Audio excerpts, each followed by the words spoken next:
This is our league, and this is your league. From the 55-yard line on CFL America Radio and the Sports History Network.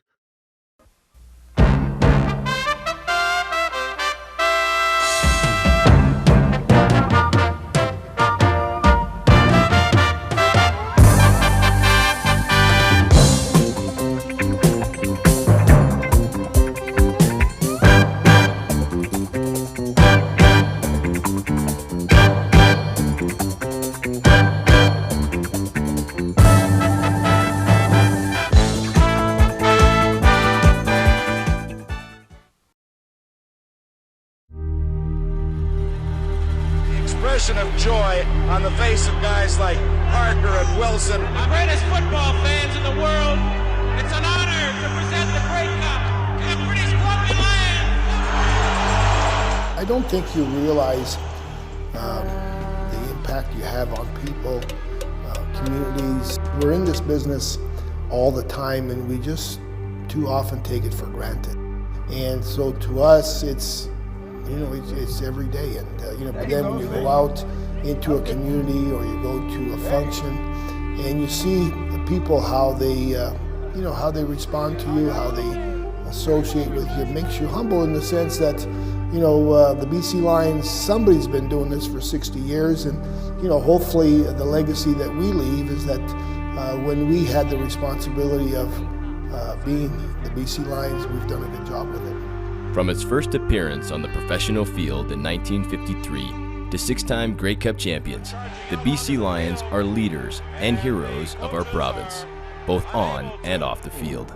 The Lions have plowed their way to the 18-yard line, and you're in the violent zone now. Honoring the past, building the future. BC Lions, 60 seasons of pride.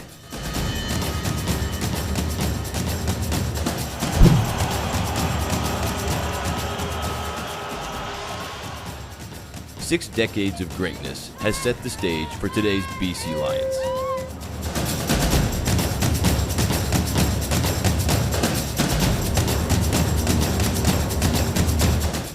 Hi, I'm Andrew Harris. I'm the running back for the BC Lions.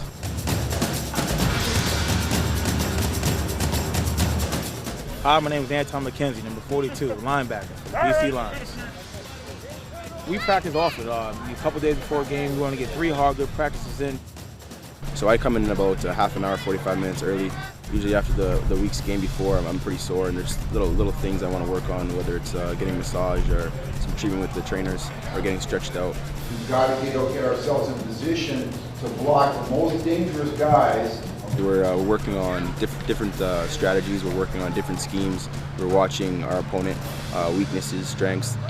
Left leg forward! After we go through meetings, we get out here and we go through our daily routine with practice. Nice adjustment. 18-4-10. Ready, go! There it is, good job, well done. The camaraderie on the field and off the field is totally crazy. Let's go, defense on 3, 1, 2, 3. Yeah, don't get sour.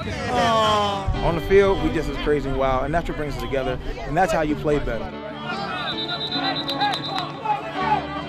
Lions can be found far away from the official practice field as they reach out into the community and spend time with fans. A couple years back, I had one kid come up to me, and I guess I had spoke to him a few years before, and a situation came up in his life, and he came up to me, and he wanted to thank me because he remembered what I had told him, and that changed his life. So it means a lot to me. I feel like it's my responsibility to give back and help kids, learn better things. 1, 2, 3. No bullying! There we go, all right. Good one. Every athlete wants to be a Hall of Fame player, and that's something you strive for. You want to have a 10-year career that's successful. Obviously, there are a lot of personal goals that go along with that. But the biggest thing is just leaving a legacy and being remembered, and that's the biggest thing. You want to be remembered for what you did great.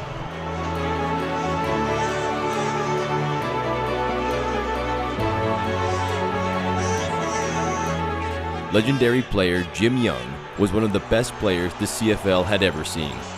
The All-Star, known as Dirty 30, made 522 receptions, 65 receiving touchdowns, and 9,248 receiving yards during his 12 years with the Lions. But it was his determination that won the hearts of fans. The one thing about Jim Young that impressed me the most when I first met him, he was the star of the team, right?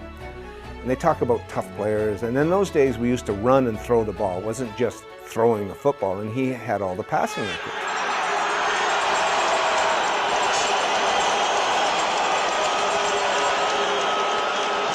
And he played a season with a leather strap around his chest, a leather strap around his arm, and 3 links of chain. The reason being, his shoulder was separated, and he couldn't raise his arm above his shoulder to catch a pass. I just remember that the dedication of pushing yourself that hard to where you're feeling sick, just to get yourself in tip-top shape for the season. And I'm looking at that, I'm going, okay, I got some work to do if I want to be as good as him. I had to push myself till I threw up virtually every day.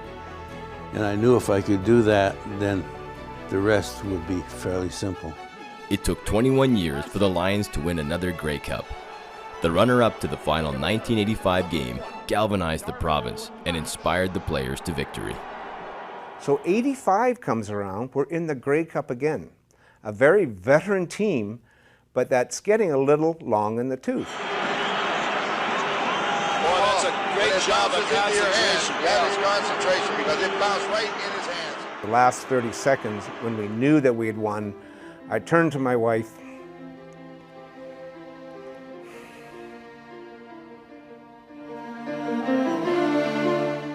Ran over, gave her a big kiss because we had won. It had taken us years to get there. And it was such a relief, and that's one of the things that we remember as veteran football players. It was relief to win. We expected to win, we wanted to win, and when we won, it was such a great emotional release for us. As Grey Cup champions, 1985, 37-24, the score for the Lions over the Hamilton Tiger Cats. And after it, Bobby Ackles, after everybody drank from it and handed it around, he gave me the cup, and he said, "Alan, you get it to Vancouver." We got on the plane, we flew back with the Booz brothers. We were deplaning, and I turned to Bobby and I gave him the cup back and I says, "Okay, Bobby, it's here, you walk it in."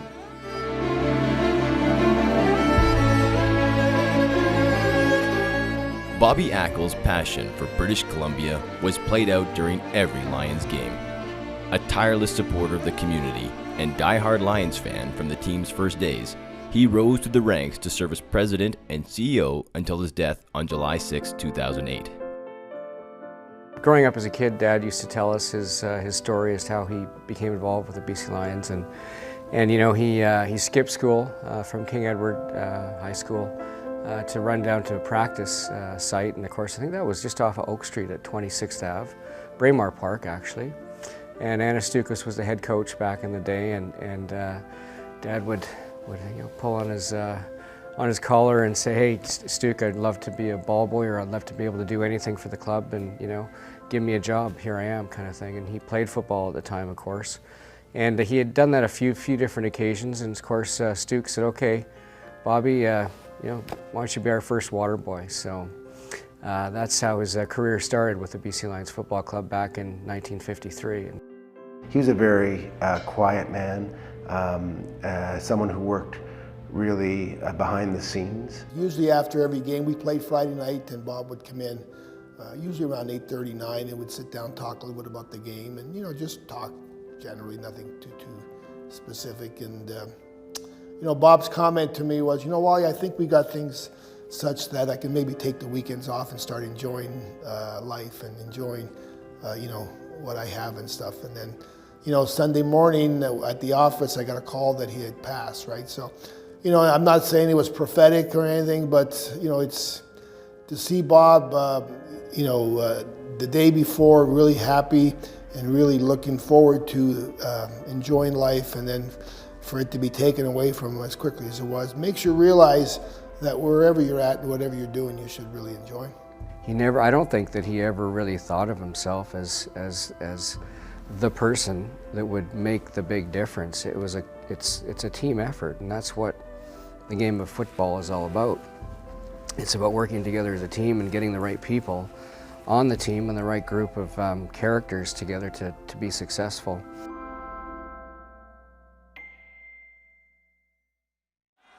Building on Ackle's legacy, Wally Buono is one of the CFL's most successful coaches of all time, taking the team to 9 playoff appearances and 2 Grey Cup championships.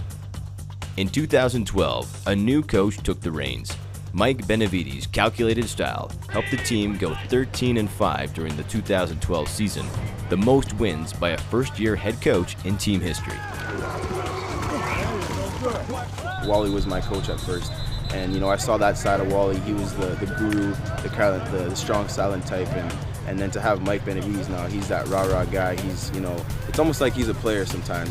He's so excited and he's right there with us, and you can talk to him about anything. So there's that comfort level with both of them, but they both have totally different styles. And now that Wally's a GM, he sits up on the top of the roof watching practice, and he's just like he's looking over us and making sure everything's all right. Wally the GM now. So he's a guy, he's not really here every day at practice, but he's always watching. He's cool, low-cut guy, keeps quiet, keeps himself, but he has to say something, he will. Benny, he's the rah-rah guy. We're such micromanagers of our little details because fundamentals and technique and schematics within the warfare of football is such a big deal. Everybody really counts on you. You're the leader. You want to make sure that the vision is clear and the success is what you want. Daisy,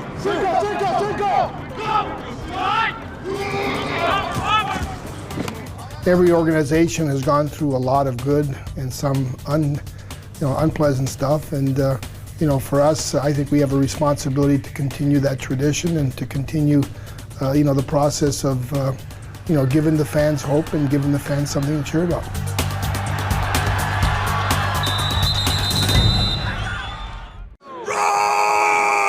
Over the past 20 years, BC Lions fans have had a lot to cheer about, starting in 1994, when 2 brothers from opposing sides took the field. Doug Flutie, as quarterback for the Calgary Stampeders, went head-to-head against his BC Lions brother, Darren Flutie. Temperature is starting to drop. I remember the West Final in 1994 in Calgary. It's one of those games where you almost felt like a kid because you knew the weather was cold in Calgary and it was about to snow that day. You didn't know how much snow. And I think it started snowing fairly early in the game, and the snow started covering the field. So the sweepers are out here for the second straight year in the Western Final. I was running with the ball and the ball was so cold and I actually fumbled. And Calgary recovered the ball. Drop the football. Calgary has it. Junior Thurman.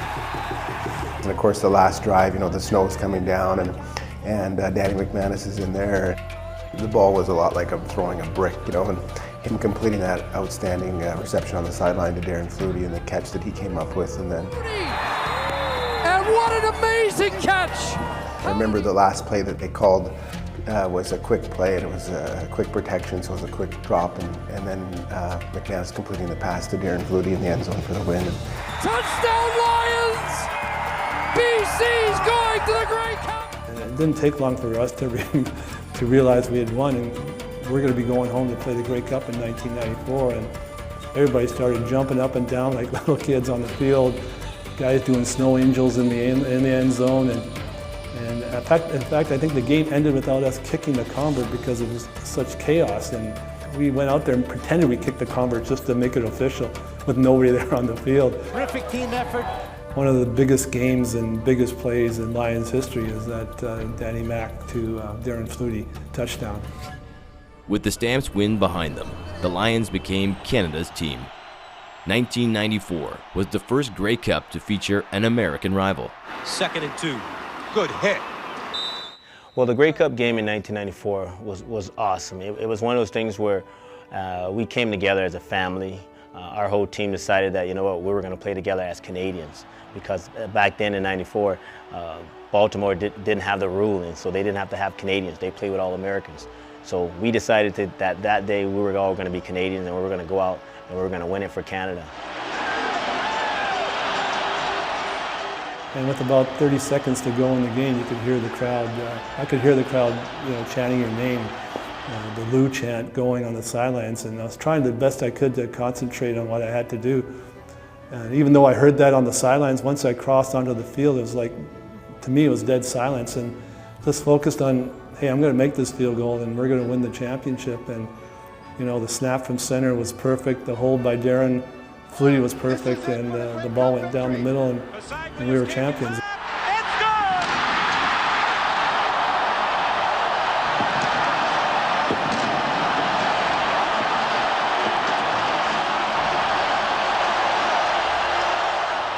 Well, the emotions of watching that ball go up and the 1 second on the clock tick off, I think tears came to our eyes. It was one of those things that we have been working so hard for. It was our destiny as players. We had went through ups and downs off the field and on the field. We started off the season losing a lot of games.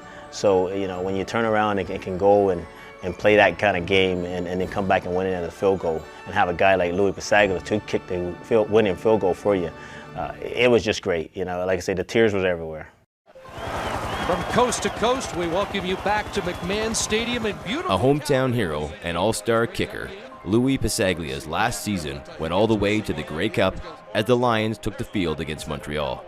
That was the toughest week probably of my career, because it was hard to focus during practice during the week, because you were taking everything in.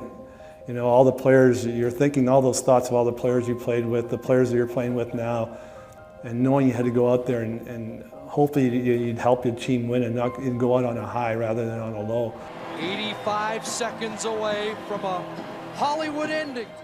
When that final whistle went, it was a happy moment and a sad moment at the same time, because you knew it was over, but you also knew that you shared a championship with some great guys in that field. And from underdogs to Lion Kings, the BC Lions are Grey Cup champions.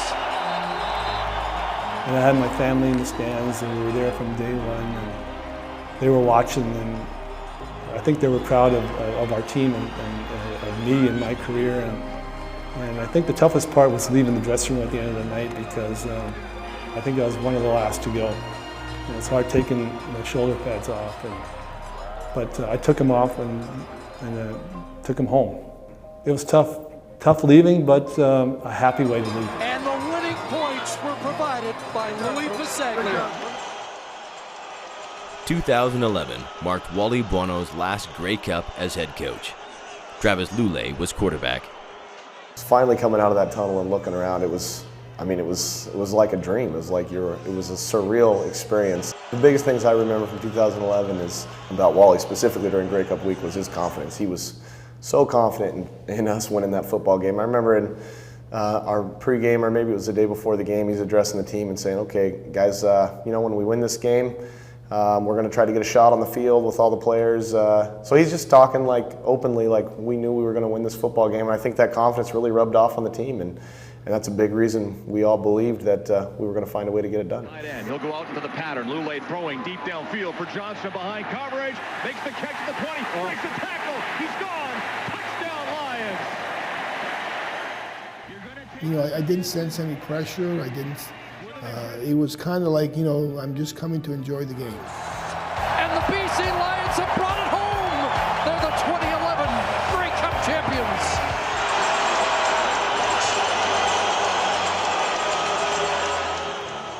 Over the past 60 years, great plays and legendary players have built BC's team. I don't want to take a minute of this for granted. I know, this BC Lions thing, it's bigger than me. The CFL's bigger than me, and someday somebody else is going to be playing. So I just want to enjoy every moment of it while I'm here, and pay respect to the guys who have been in this seat before me. I certainly see it as a blessing and a tremendous privilege. And as I tell the guys all the time, we owe the people that came before us to represent the team, the organization, the city, the province in a very respectful way. It's a part of my life. It's not everything in my life, but it's a significant portion of my life. And to be part of that history, you can't replace that. This organization, to me, it started when I was 5, 6 years old, when my dad brought me to a game, and I used to listen to them on the radio going to bed, and as most kids do in whatever sport they like, they always think that one day it might be me playing there, and it was me. So you couldn't ask for anything more.